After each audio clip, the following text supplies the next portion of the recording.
Hello বন্ধুরা, এইভাবে বাচ্চাদের পরের বর্ণটি ও আগের বর্ণটি কি এইভাবে লিখে শেখালে ওরা তাড়াতাড়ি শিখতে পারবে। তাহলে দেখো, পরের বর্ণটি কি? অর পরে কি হবে? আর পরে হর্ষের পরে দীর্ঘের পরে হর্ষের পরে দীর্ঘ পরে রির পরে লি লির পরে এর পরে ওর পরে ওর পরে ও। এইভাবে যদি পড়ো, পরীক্ষার সময় না এইভাবে প্রশ্ন পড়বে, বুঝতে পেরেছো? আর তুমি যদি এখন থেকে এভাবে বাড়িতে শেখো, তাহলে তোমার পরীক্ষার সময় লিখতে কষ্ট হবে না, তাড়াতাড়ি হয়ে যাবে। হ্যাঁ, ওকে, লিখো, লিখে বলো। ওর পরে কি হবে লেখো। বন্ধুরা, তোমরা সবাই ছোট বাচ্চাদের বাড়িতে এভাবে পড়াবা, দেখবা ওরা খুব সুন্দর পারবে। গুড, আমার সোনা ভালো মেয়ে। হওয়ার পরে আ লিখেছে, তারপরে হর্ষের পরে দীর্ঘ লেখো।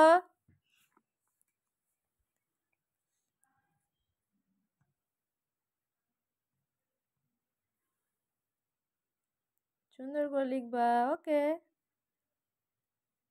3 থেকে 4 বছর বাচ্চাদের তো এইভাবে শেখাতে হয়, তাহলে ওরা সব কিছু জানতে পারবে। তারপরে কি লিখেছো? হর্ষু লিখেছো তো? হর্ষুর পরে এই দীর্ঘ লিখে বলো, শিগগির দীর্ঘ লিখে বলো।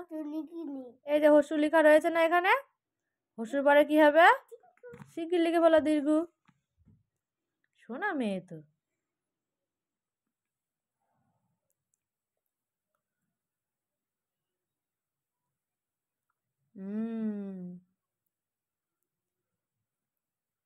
দীর্ঘর পরে কি লেখা আছে? রি। রির পরে কি হবে? লি। শিগগির লিখে বলো। আমি আমার বড় মেয়েকে নন্দন স্কুলে পড়িয়েছিলাম।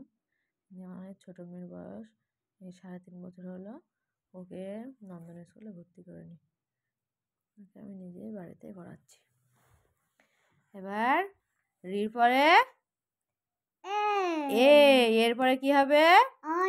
ও, ওইটা লিখে ফেলো, শিগগির লিখে ফেলো।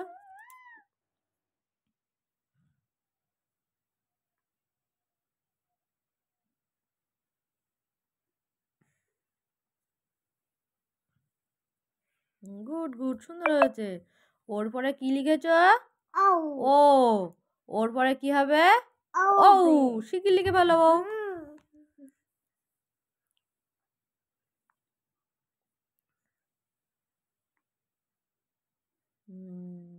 উড়ো এটা সুন্দর করে দিবা।